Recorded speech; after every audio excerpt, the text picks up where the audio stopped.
Om Namo Bhagavate Vasudevaya. Om Namo Bhagavate Vasudevaya. Om Namo Bhagavate Vasudevaya. Continuing this morning from our nice discussion yesterday, very complicated discussion on Achintya Beta Beta Tattva, Beta, Abeta, different, non-different. All things in relationship with Krishna, because he's the source, they have a relationship. And what's that relationship? According to Jiva Goswami, Lord Chaitanya taught us there's a simultaneous oneness and difference of all things with the source, because all things are not the source. One thing is the source. So there's a difference between the source and things that come from the source. And different categories of things that come from the source. So we heard yesterday these verses 30 and 31 that emphasized the oneness and then the difference. 30, the oneness, and in verse 31, the difference between the source and its emanations. And now we're ready for the next series, the application of these principles.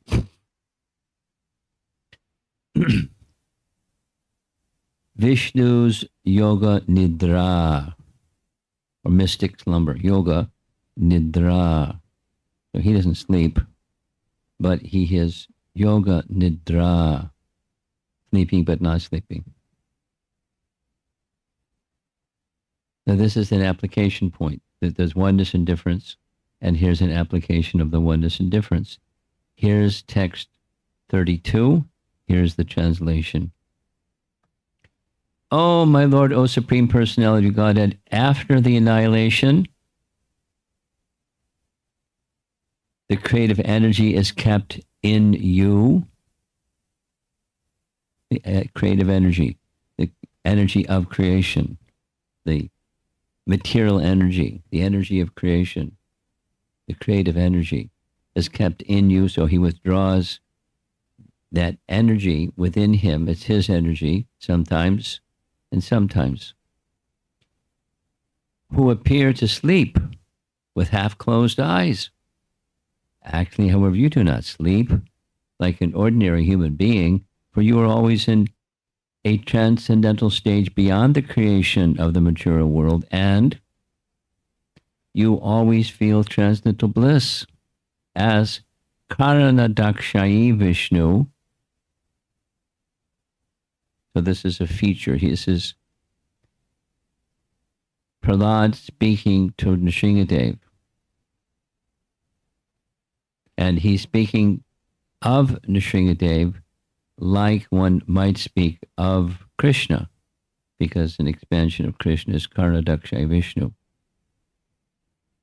As Karanadakshayi Vishnu, you thus remain in your transcendental status, not touching material objects. Although you appear to sleep, the sleeping is distinct from sleeping in ignorance. So there's Mahavishnu, and his eyes are half closed. And of course, this is an artist depiction showing all kinds of interesting things in the background. But his Yoga Nidra. Now, I'm not going to read the purport because of the time that it's going to take to cover these three verses. So here's text 33. So this is in the resting state. The cosmic manifestation is withdrawn, and the creative energy is within Mahavishnu, or Karanadakshayi Vishnu. summarize, this cosmic manifestation comes from you, thus part of you, although different. This is an application of the oneness and difference. We heard the oneness and difference yesterday. Here's the verse in Sanskrit. Here's the translation. The cosmic manifestation, the material world, is also your body. Now, it's not his transcendental body, because his transcendental body is sat. It's not created or destroyed. However, the cosmic manifestation, this oneness and difference feature, is also your body. The total lump of matter is agitated by your potent energy known as Kala Shakti, and thus the three modes of material nature are manifested. Now,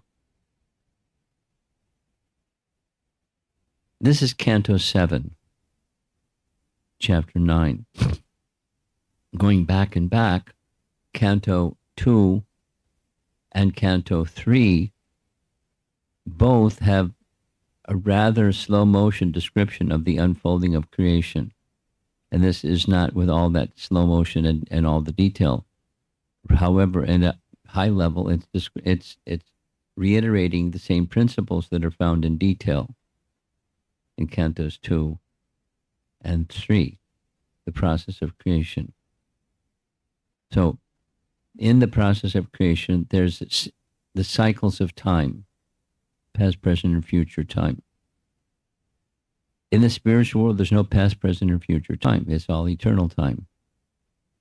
Both the eternal and the past, present, and future type of time, it's an energy. So he, the personality of Godhead, can transform this energy into that energy, the eternal time into past, present, and future time.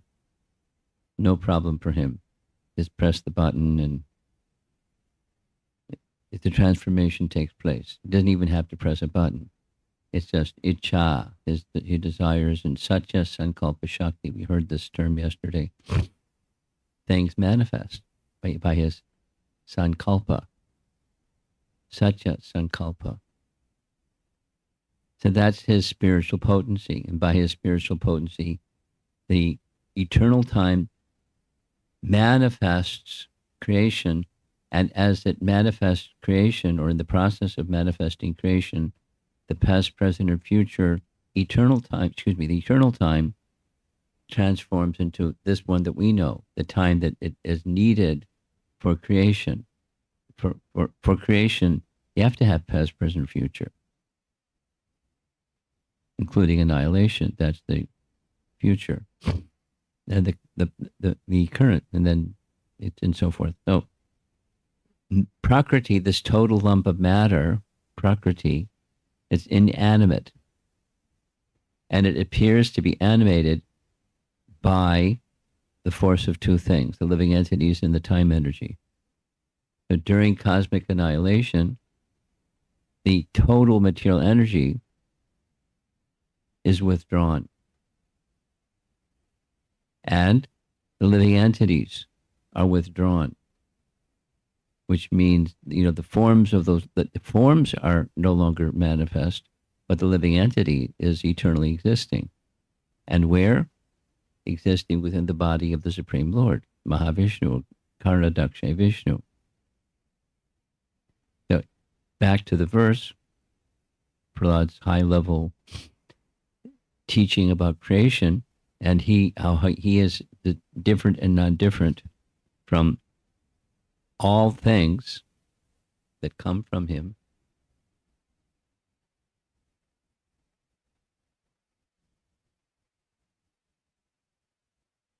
The material world is also your body, and as your body, because it's his energy, the lump of matter agitated by your potency, Kala Shakti, manifests. So Kala Shakti plus the living entities injected into this lump of matter, and the inanimate matter becomes agitated. It's called impregnation. Primordial impregnation. Krishna is the source. Aham bija pradak. He's the seed of all creation. So the seed is implanted in Prakriti, the primordial impregnation, and as the Prakriti that was inanimate lump of matter becomes agitated by time and the living entities, then the agitation produces or revives or manifests the three modes of nature. For variety to exist, the three modes have their role to play. Still part of the translation itself. You awaken from the bed of Shesha Ananta, and from your navel. So now the detail isn't being presented. It's a high-level, fast-forward depiction. But universes, along with Prakriti being agitated, etc., universes are manifest, and Karna Dakshay Vishnu manifests as Garbha Dakshay Vishnu, and that's this Vishnu being pictured here and described. You awaken from the bed of Shesha Ananta, and from your navel, a small transcendental seed is generated. It is from this seed that the lotus flower of the gigantic universe is manifested, exactly as a banyan tree grows from a small seed. Remember the description yesterday, the distinction between the seed and the tree. And when the seed fructifies, it's gone. But it's not gone, it's now a tree. But the seed form is gone. Just like the baby body we once had, it's gone. Through time and material nature, what is at this moment is not the next moment, is not the next moment, and keeps transforming and so forth. So Prabhupada's explanation. The conclusion is that both the material world and spiritual world are considered to be the body of the Supreme Lord. We can understand that the material body is caused by the spiritual body, and therefore an expansion of the spiritual body. Thus, when one takes up spiritual activities, one's entire material body is spiritualized. No, this is philosophy. At the same time, it's, how does this machine work? So it's technology, it's spiritual technology. And not everyone's a spiritual technology. No, everyone's an IT person or an engineer. Not everybody knows how the machine works. But some people know how the machine works. And ultimately, the one that designed the machine and built the machine, they know how the machine works. So this is just some points about how the machine works. There's the spiritual, and from the spiritual, the material comes. And twice now it's being stated, the material form is his body also, and becomes spiritualized by spiritual activities. So let's go back in his prayers. Prahlada is speaking that the real solution to the miseries of life is bhakti. And now he's diving into how it is so. Because through bhakti, the material becomes spiritualized. And then the problems are solved. As long as we do not realize this, we live in the material world. But when we are fully Krishna conscious, we live not in the material world, but in the spiritual world. So there's a nice family living in the spiritual world, although they're in the material world. And there's the Devas showering flowers. They're very happy that they're living their life this way. Similarly, Prabhupada's little explanation, material pleasure means pleasure of the senses, spiritual pleasure means pleasure of Krishna. Very simple. So we covered now 2 of 3 verses, 31, 32, 32, 33, and here's 34. So back to Garbhodakshay Vishnu, on that lotus that sprouted from the navel of Garbhodakshay Vishnu comes Lord Brahma. And there's some very simple comparisons that are found in the purport. When a seed fructifies, the original seed cannot be seen. And there's thread, there's cotton, and from cotton comes thread, from thread comes cloth. You don't see the cotton anymore when there's thread. When after a garment is made, you don't see the thread anymore, you see cloth. But the origin, so what's the origin of cotton? Where does cotton come from? Where does anything come from? This is part of that. Krishna is the source of everything. And the Achintya Bheda Veda Tattva relationship between all things and the source. To help explain, these 2 examples are given. Seed and the mature stage of the seed. Cotton and cloth. Here's the verse. See this nice little acorn. That's the seed. That behind the acorn, there's that big oak tree. But from within that little acorn, there's an oak tree. Okay, something went too fast. From that great lotus flower, Brahma was generated, but Brahma certainly could see nothing but the lotus, because there wasn't anything else but the lotus.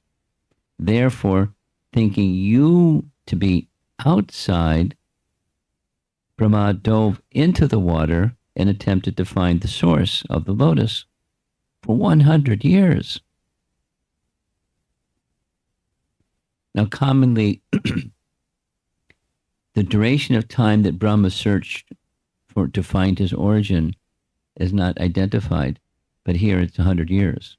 That's a long time. According to 100 years of Brahma, because what's the range of time anyways? He could find no trace of you. However, for when a seed fructifies, original seed cannot be seen.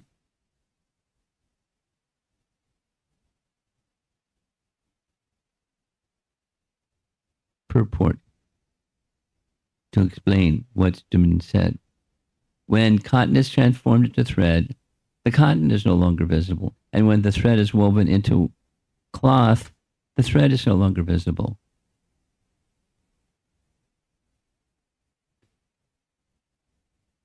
So we could read some passages from the purport, but I think it's just sufficient to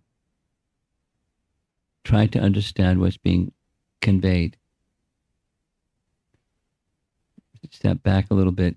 Prahlad is a little boy, and he's been requested by Lord Brahma to pacify Lord Nrsimha Deva, who was roaring, or was, and angry and angry and angry. So I'm not qualified, they're qualified, but he's asked, so I'll speak. And he makes the request, please withdraw your anger, because the demon has been killed, and so the purpose has been fulfilled. So no need for your anger anymore. Please withdraw your anger. That anger is meant for the non-devotees. Here we're the devotees, so be nice.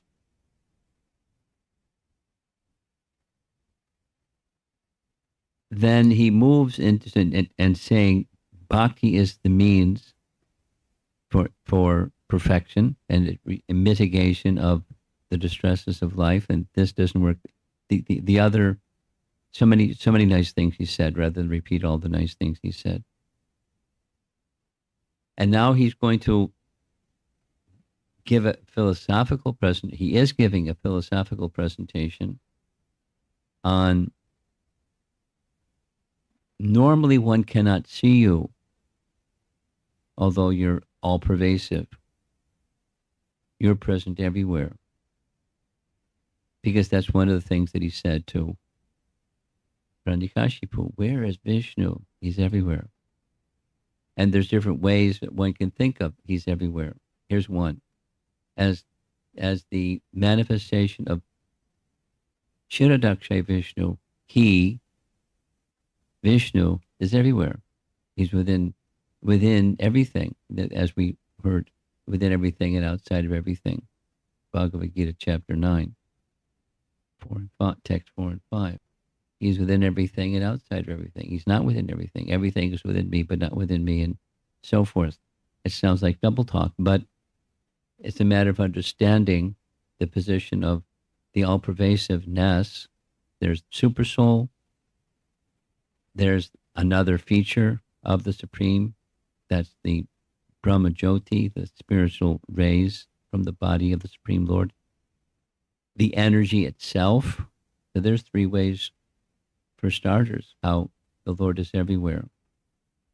But then his Bhagavan feature, he's not everywhere. All things are in me, but I am not in them. Speaking of another feature of himself, the Bhagavan feature. He's everywhere through these three features: Paramatma, Brahman, and Prakriti within material creation. He's everywhere expanded. And where is he?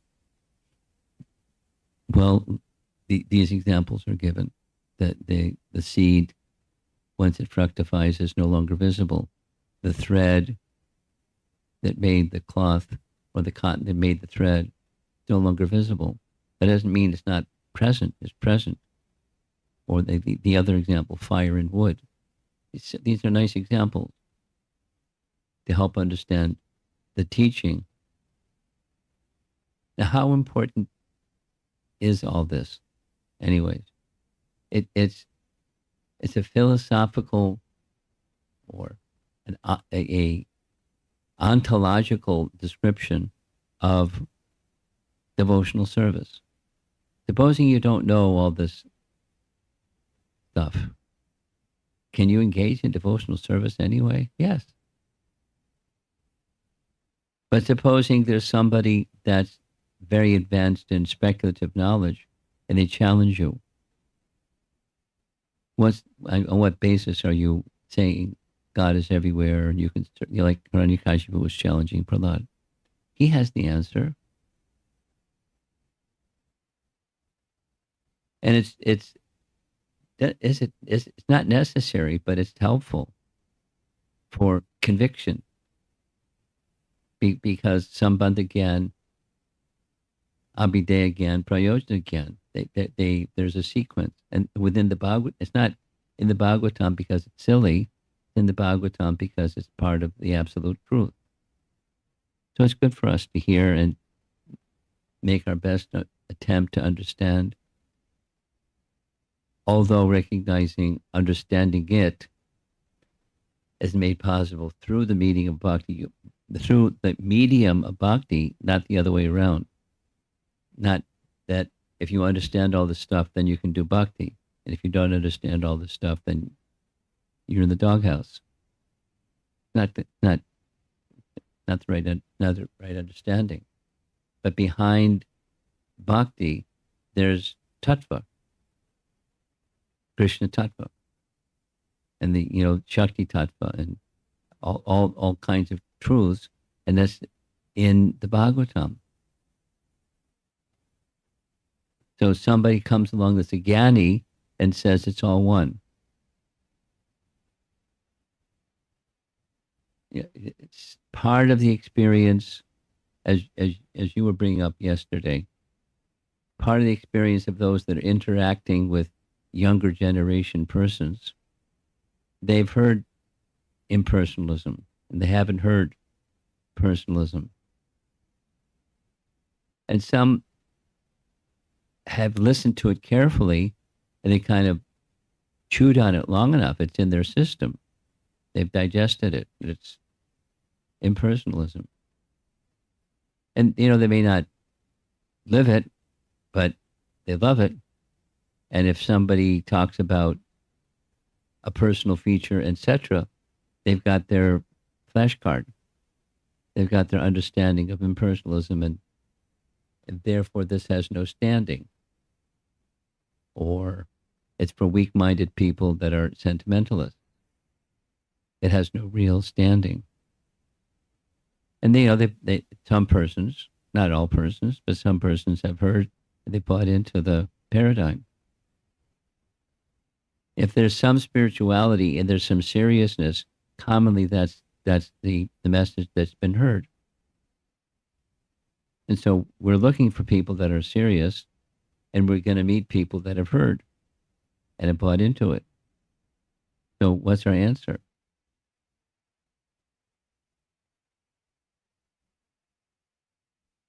And it's good to help the person that has bought into impersonalism have it see through a different lens. It's good to know the answer.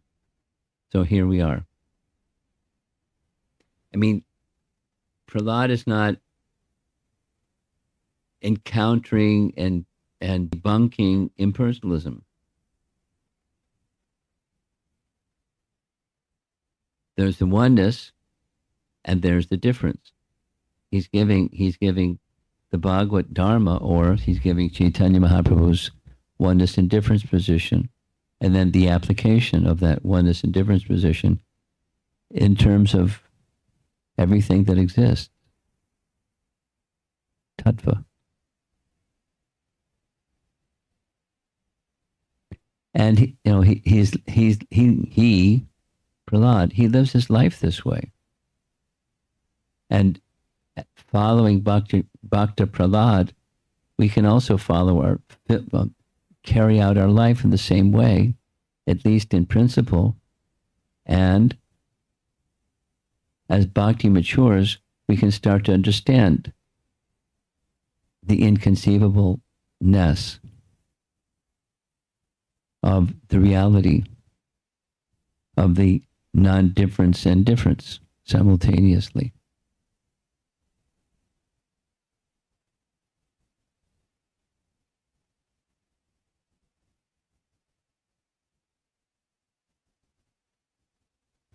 It's a little high level. Philosophy is a little more strenuous than just hearing nice stories. But within the nice stories, there's philosophy. Supposing we don't know the philosophy, just hear the nice story. Supposing you know the philosophy, hear the nice story and then understand the philosophy within the nice story.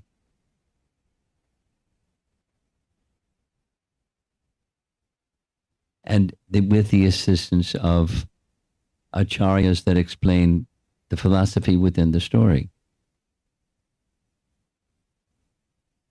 Because it's there and they can see it. Like is happening here. We'll just go back and repeat. When Hiranyakashipu wanted to know from Prahlad, where are you getting all your strength? The demigods, when they just see me raise my eyebrow, they tremble. And you don't tremble. And you're speaking Vishnu. So where do you get your strength to defy me? From the same place you get your strength, Dad. From Vishnu. Where is Vishnu? Everything comes from Vishnu. The demon's strength and Prahlad's strength. Everything. There isn't something that comes from some other source. Everything comes from that one source. Everything. It's all of its diversity. And the modes of nature and theism and atheism and everything comes from one source. And where is he? He's everywhere. So this is the application of a He is everywhere. Through the medium of devotional service, it can be understood and explained.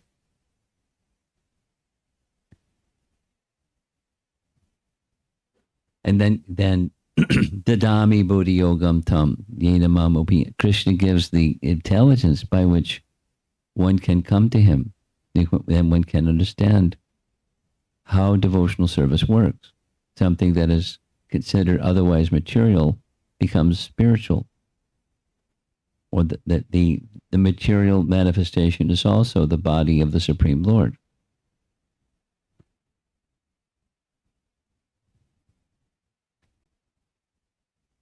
It's intricate.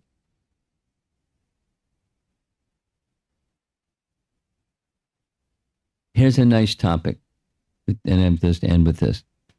The universal form, Virat Rup.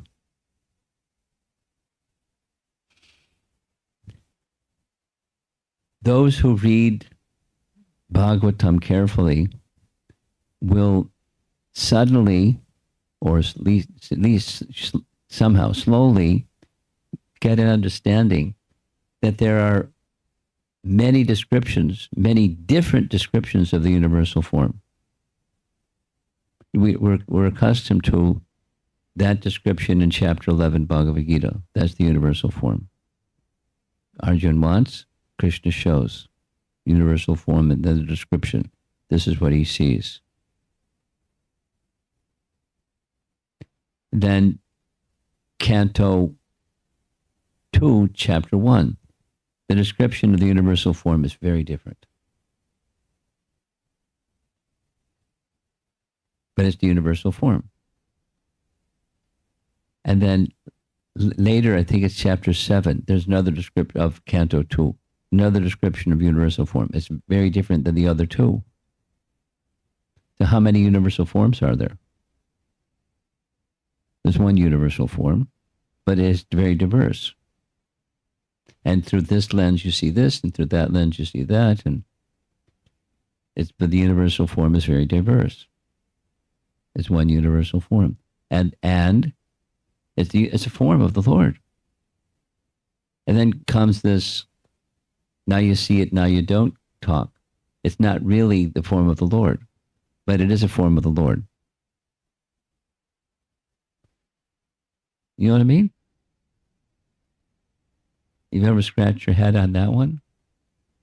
Is it or isn't it? Well, it is and it isn't, inconceivably simultaneously. It's not because it's temporary. That's the difference. Because the forms of the Lord, that the form of the Lord and his expansions are eternal.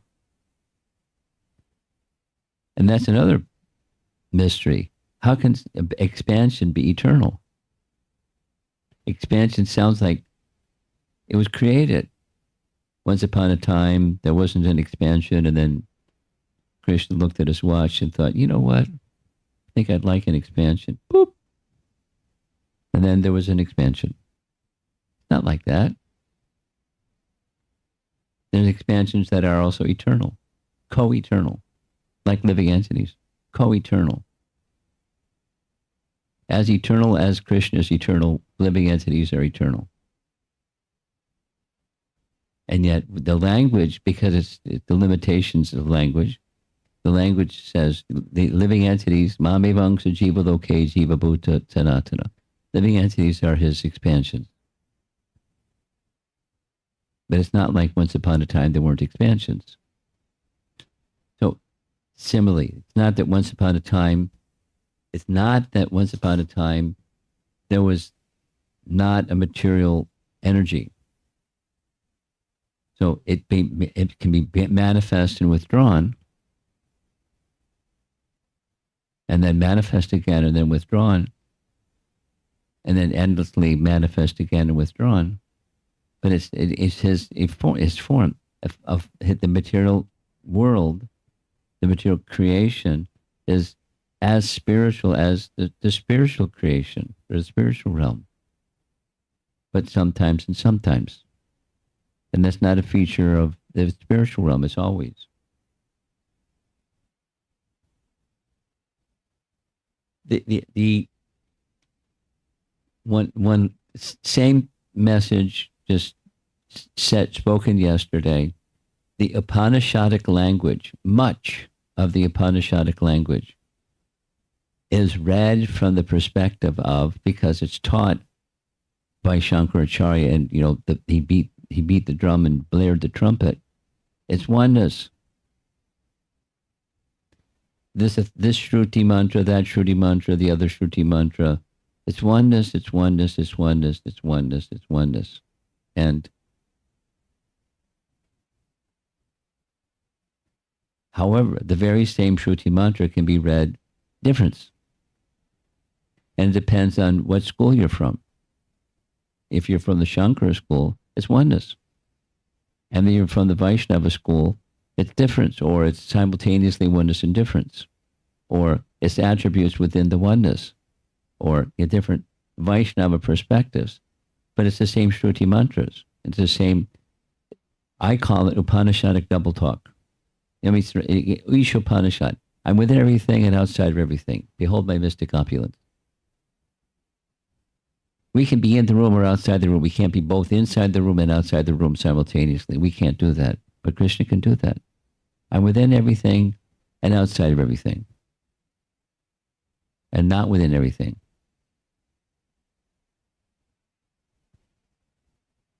So there are different features of the absolute truth. That's the simple answer. The Lord is all pervasive and he's also localized. No problem. Simultaneously. But depends on the lens of how you see what Scripture says.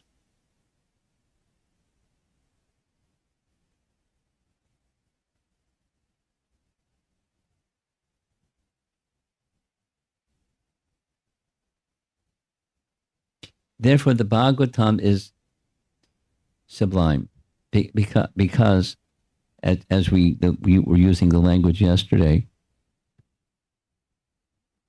the big picture. There's this, and there's that, and there's the other. And if you know this, that, and the other, you can hold this, that, and the other in your viewing system at the same time, then you get the big picture. Or you could just emphasize some part of the big picture and not get the big picture, not get the full understanding. The Bhagavatam gives all of it, and guided by our acharyas, we can be hearing this part or that part or the other part and still be getting the big picture. But that takes a little maturity and familiarity with the subject itself. But certainly this message that says that this whole section, Krishna is the source of everything, or the absolute truth. The absolute truth is, by definition, that from which everything comes. Tata Brahma Jigyasa. Janmad Yasya Yataha.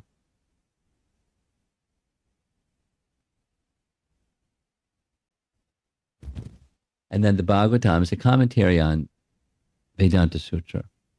So what does that mean? And one can say it means this or that or the other thing. Here's Vyasadev's explanation, the Srimad Bhagavatam. And Prahlad Maharaj is part of that explanation. Bhakta Prahlad. And we're not used to hearing it, so it's a little puzzling. And it's a little puzzling even if you're used to hearing it. Like, what does that mean? Basically, what's the big picture? How does this puzzle piece fit together with that puzzle piece and make the proper picture of the puzzle when it's all complete?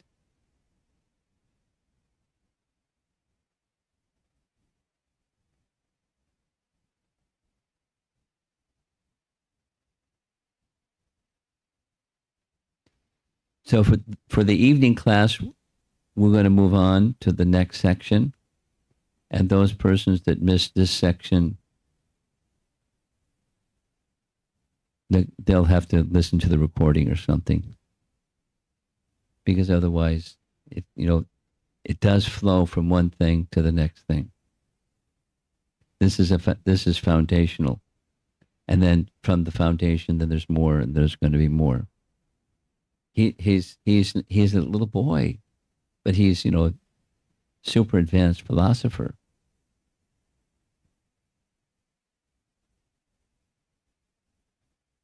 And for our edification, for our benefit.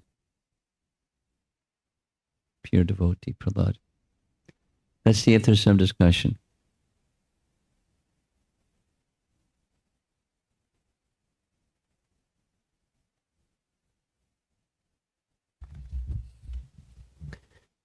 Thank you very much, Guru Maharaj. In the beginning, you started with the verse number 30. 2, 3, these are the application part of the Achintya Bheda. 32, 33, 34, application, yeah. So I'm trying to understand what is that application. Is that the expansions of the Lord that's described here, how there's Brahman, Paramatma, and material nature, how we can see the Lord in these three features?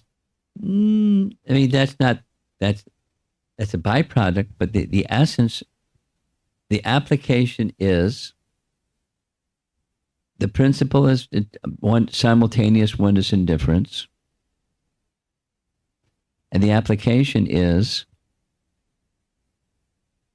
here's how to understand creation.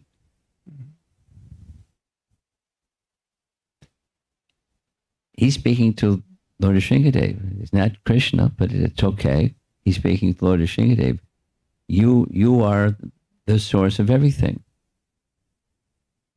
And he uses the name Karanadakshayi Vishnu as the source of everything, because everything is his energy. That anyway. So the energy and the energetic relationship. So the application of Achinta Bheda Bheda Tattva from the first two verses is creation. And the creation means everything. Everything that's within our experience. Then there's the spiritual realm that's beyond our experience. But we can understand the spiritual realm if we properly understand the material realm. At least conceptually. And then more than conceptual is through the medium of bhakti. And that's so the Achinta Bheda Bheda Tattva philosophy is resting on its prior statements of bhakti. Bhakti alone can sort one's way through the miseries of material existence. So I want bhakti, and I want the teacher, Narada, and you, please teach me the ways of devotional service. So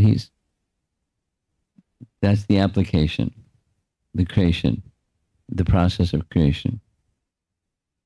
Thank you, Maharaj. So that means when we see that everything is emanation from the Lord and it is part of the Lord, and when we use that, bhakti is using that in service to Him. Yes. And that's the main, for the bhakta, that's the application. Yes. Yeah. And then that which we normally consider to be and acts in a material way, we can consider to be spiritual and acts in a spiritualizing way. It's not, yeah. And I was also thinking that there was a phrase that given by Prabodhananda Saraswati Thakur where it says that Vishwam Purna Sukhayate, where he says that this creation is a Vishwam Purna Sukha, like it's a place of happiness when we see things in relation to Krishna. Whereas the other philosophy schools where it says they see it as a maya or illusion because they see it as separate from Krishna. Is that the reason? Yes. They don't see the connection. Yeah. So therefore separate. Thank you, Marsh.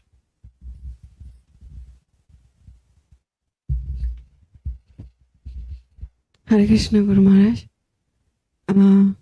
I'm trying to draw a little parallel on Prahlada Maharaj's prayers in Bhagavad Gita chapter 9, So in Prahlada Maharaj's prayers, he's starting with humility and he's explaining about Lord's nature, his impartialness. And now he came to how the Lord's energies are related to each other, the cosmos, the way you explain. In chapter 9, Lord starts his bhakti, starts with how he is related to material world, the ones that we discussed yesterday. That's chapter 9 of Bhagavad Bhagavad Gita? Gita, yeah. Okay. And then later he talks at the end about his impartiality and how to achieve him. Yes.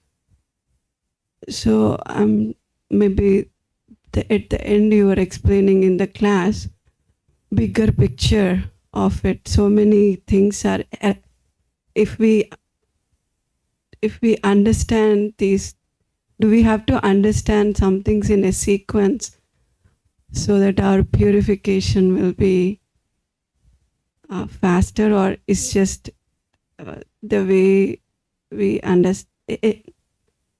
Is there a way to understand the things in an order, or it doesn't matter that it's revealed on its own? That's a nice question.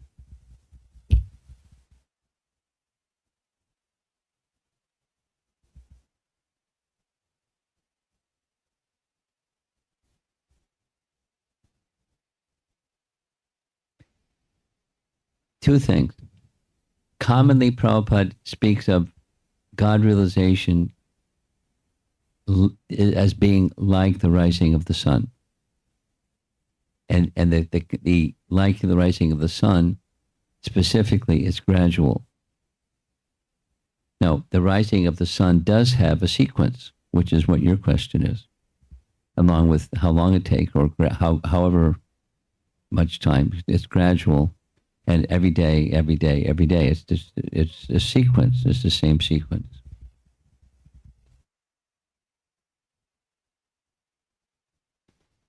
On the other hand, realization of tattva, truth, may not be sequentially the same from one jiva to the next jiva to the next jiva. May not be sequentially the same, or maybe this becomes perceived first or more prominently, and for another that becomes perceived first or prominently. But so gradually, but that's not your question. Your question is sequential. And I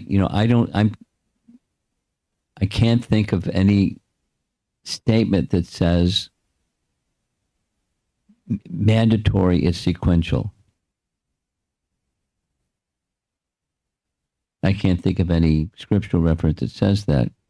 Rather, there's different persons that have different appreciations and examples of that.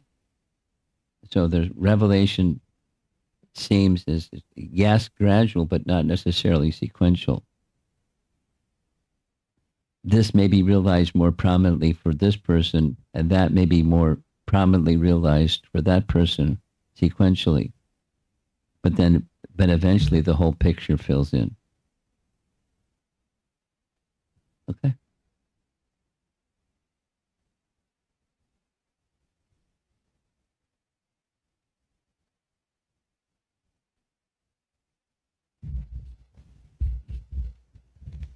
Hare Krishna, Guru Maharaj. So just I am trying to understand the Vedic, the way you were explaining the Vedic statements, the personalist and impersonalist, that they pursue it. Just trying to think about the Ramanujacharyas and his guru Yadava Prakasha. Yadava Prakasha was an impersonalist. Yeah. And Ramanujacharya was a Vaishnava, and he was understanding in Vaishnavic philosophy the same statements, what he says. Whereas after some time, Yadava Prakasha becomes the disciple of Ramanujacharya. Well, that took a while, yeah. Yeah, so that time he gets the bhakti from Ramanujacharya, and then he sees that same statement, what he was seeing earlier as an impersonalist, now see it as a Vaishnavic. So what's your point? Just trying to understand that Lord is trying to give the whatever the taste they wanted to see him. He's giving in that form, that kind of it. Giving him that form? In the sense, if an impersonalist wanted to see this as impersonal, in impersonalistic form, that is what he is responding to, Lord. Like the impersonalist. Is that the way I should? It's not necessarily that, when Yadava Prakash was born, he had, I want to see the impersonal feature.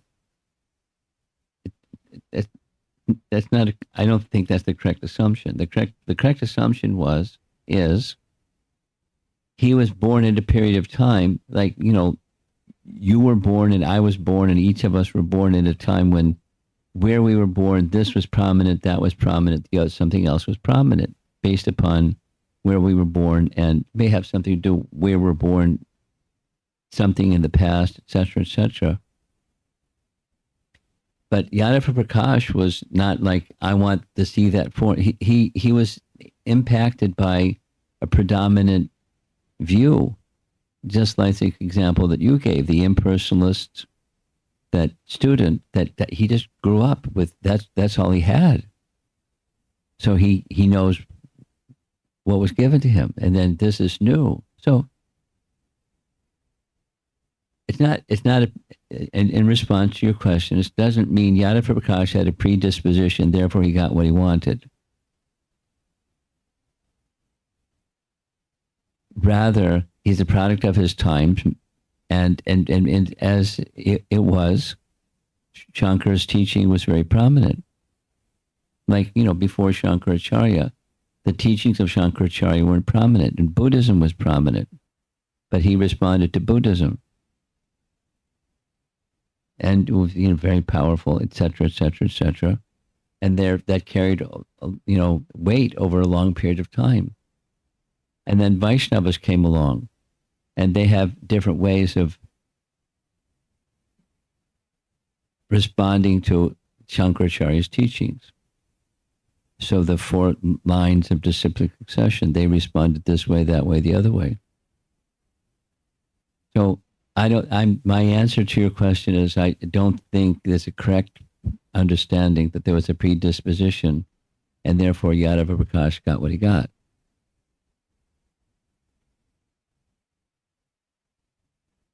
He's a product of his times. Association is a major factor in how people view the world, or life, or existence.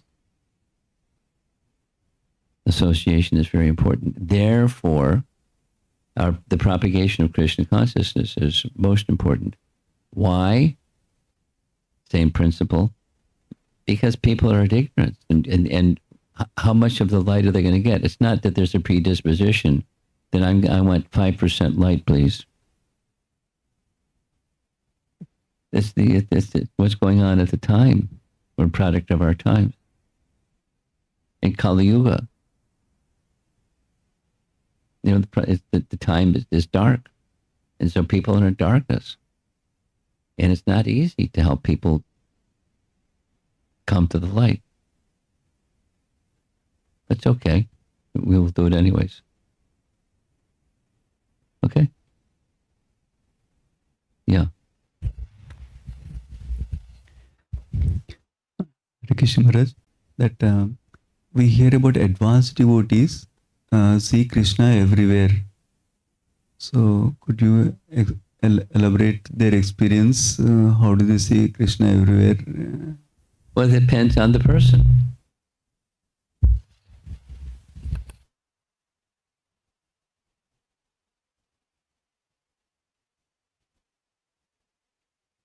Here's some examples. For example,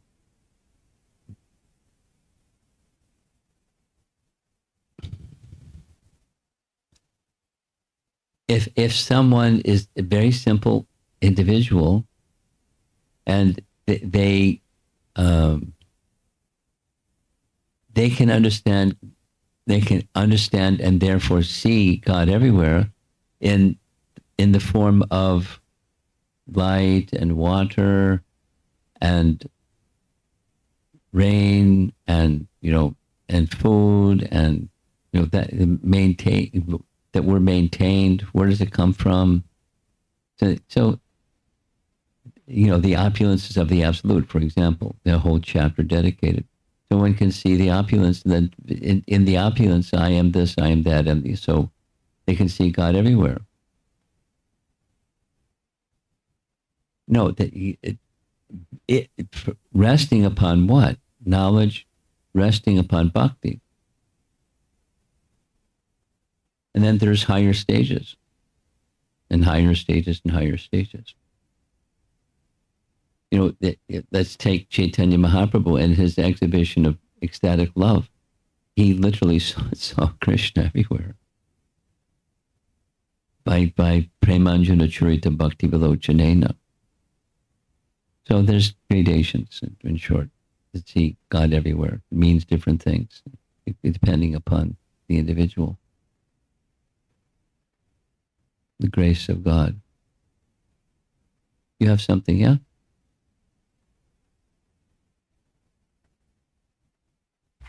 Hare Krishna, Guru Maharaj. So, to piggyback on this question. Okay. When you say material body, in Krishna consciousness, eventually gets spiritualized. Yes. And then the cosmic manifestation is the body of Krishna. Yes, yes. And spiritual world and material world are from his Are his body. yes. Does that mean like spiritual world and material world we coexist, or are we in like different plenary positions? Let's back up a little bit. One of the things I mentioned during this class is that we find statements about the Virat Rupa is not, and we find statements that it is. Right.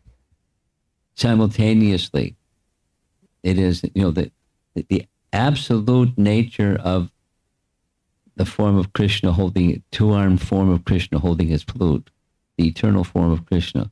That's not sometimes not. It's eternally manifest as Krishna's form. The Virat Rupa, there is a distinction. There's one, this can be mentioned, and it's being emphasized here. There's a distinction can be also emphasized. And that's perplexing. Is it, if it's this, it's this. If it's that, it's that. How can it be this and that?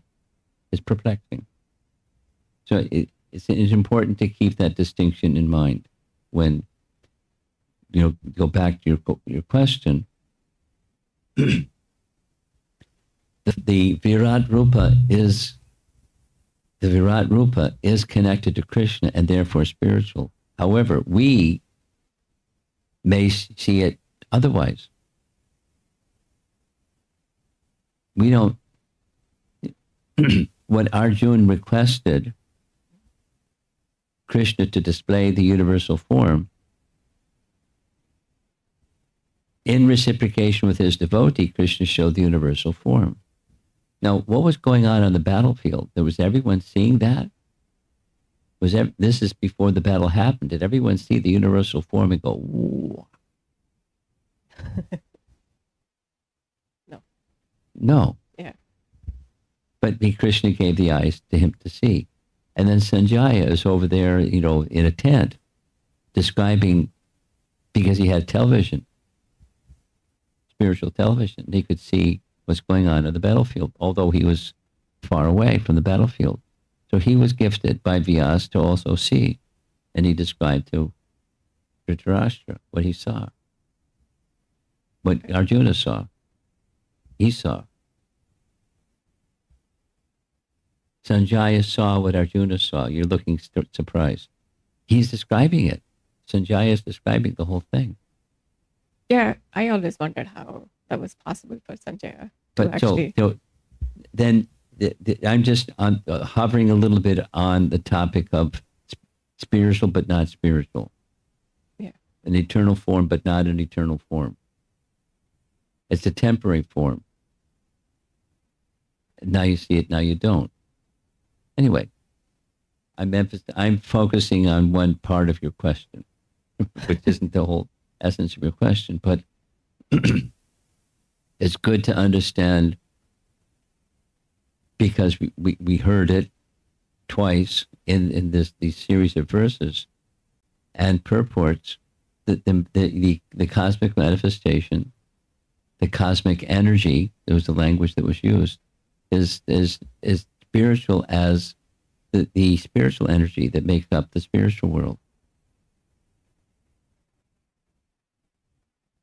And that's the universal form. And there's a difference also. The energy is not the same as Krishna's form. So,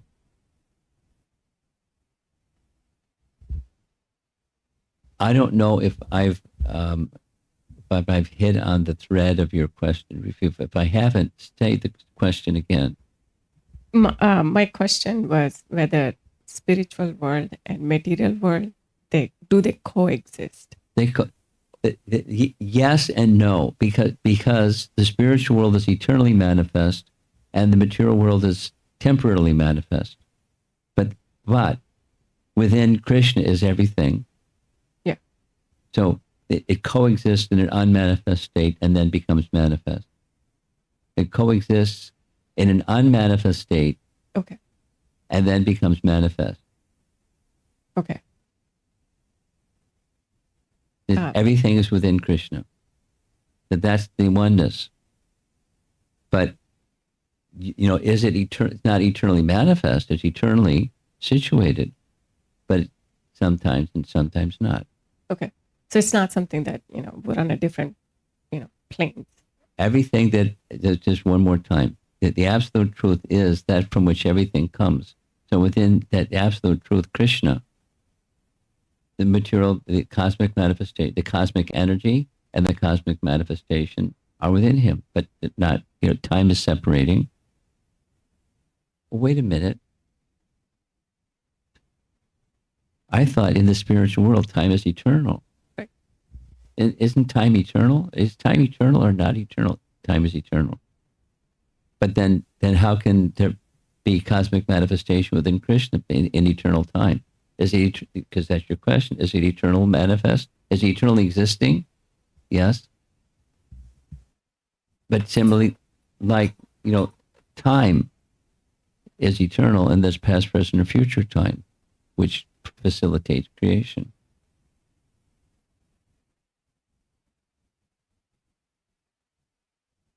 It's similar to Yogamaya transferring Balaram from the womb of Devaki to the womb of Rohini. And then later, Krishna says to Yogamaya, service number 2, you take birth in the womb of Yashoda. Yogamaya, you take birth in the womb of Yashoda. And then the time will come that there's going to be a switcheroo. You'll appear the same night that I will appear as the 8th son of Devaki. Vasudeva is going to come and do a switcheroo. You're going to come back to the prison house, and then he's going to try to kill you, but don't worry, because you're my Yogamaya potency, so he can't kill you. And then you'll become Durga. So what's going on? Is Yogamaya Durga? Is Durga Yogamaya? Or are they two different entities? Or it's a little bit like that. Yeah. Okay. It's the transformation of energy. And for Krishna, the eternal time becomes past, present, or future time. Okay. And the Yogamaya becomes Durga. And within Krishna is everything. And then including the material creation. So back to your question, is the material creation eternal, coexisting as the spiritual world is co-eternal with Krishna? It's existing, but in a different feature of his energy, his inferior energy. that's within him also. Okay. It's a little bit like this Upanishadic double talk. It's like, come on, is it this or that? And if it's this, then it's not that. If it's that, it's not this. What's this double talk stuff? One more question. Yeah. In your journey of Krishna consciousness for more than 50 years, as an advanced, devotee, how has everything spiritualized in your experience? Like when you say the material body is it becomes spiritualized. So in your journey, how would you, like, are there experiences where you can? I'm not sure what you're asking for. Something subjective. What's within my experience?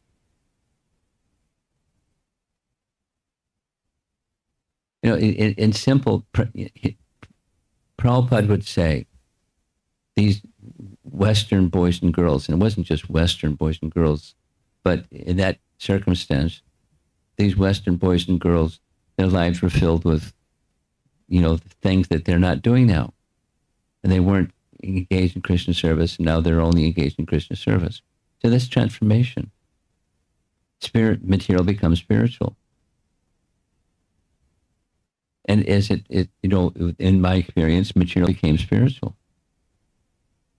by the touch of bhakti. Is that what you're asking? I mean, when they say, even Srila Prabhupada, he used to be able to see Krishna. Is that something that you've also experienced? Like where you? I mean, it sounds like the same question.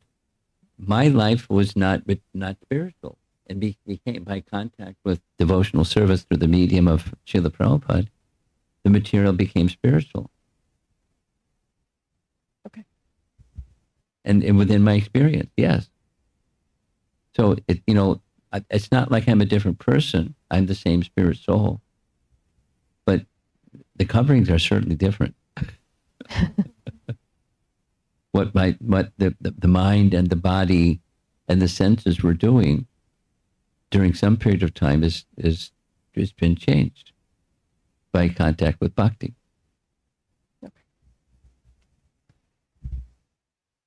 Thank you. Yeah. Hare Krishna. Guru Maharaj, please accept my humble obeisances. All glories to you and Srila Prabhupada. Guru Maharaj, following up on the similar topic of universal form of the Lord, and as you mentioned in the class, that there are several places where the universal form of the Lord is given in Srimad Bhagavatam. And my question is, Guru Maharaj, that universal form manifests and dissolves over the period of time. Yes. Is it, what my understanding is that, is it like, banyan seed has the whole banyan tree in it? Yes. And like in here, we only have one way, like seed will grow into the tree, but the tree can never go back into the seed, right? Yeah. But with Krishna, because he's our seed-giving father, he can manifest everything, the material world, and also take it back into a seed form, like dissolve it. Is it a correct understanding, Guru Maharaj? Yeah. I mean, but I'm hesitant to just give a rubber stamp.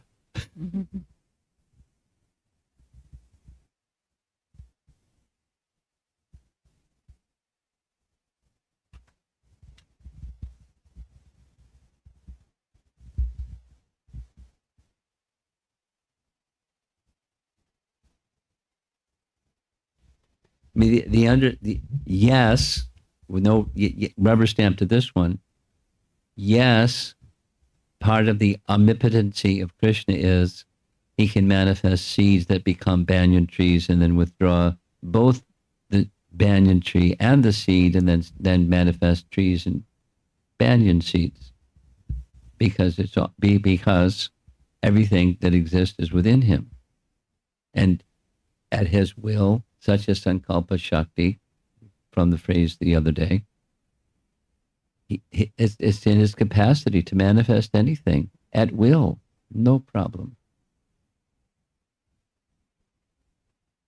And withdraw it, no problem.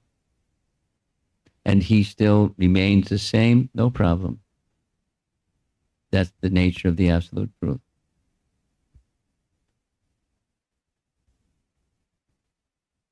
He's not reduced when something expands from him. He's not increased when everything that was expanded from him returns to him. He's the unchanging absolute truth. And yet there's transformations. Sometimes and sometimes and sometimes. So he expands himself personally. He expands his energies. His energies expands energies. And it's all those expansions and transformations are within him, whether they're manifest or not. This is a little bit like her question about the Virat Rup. Is it an eternally existing spiritual form? It's eternally existing spiritual form in that sense. Everything, along with everything, eternally exists within Krishna. And that's why when we see material nature in connection with Krishna, it is spiritual. Otherwise, it's... Yes. At the same time, not. Oneness and difference. We can emphasize this or emphasize that. The big picture is simultaneously both. Thank you so much. It's important to remember the simultaneously both, because we can then get stuck in a track that's not the big picture.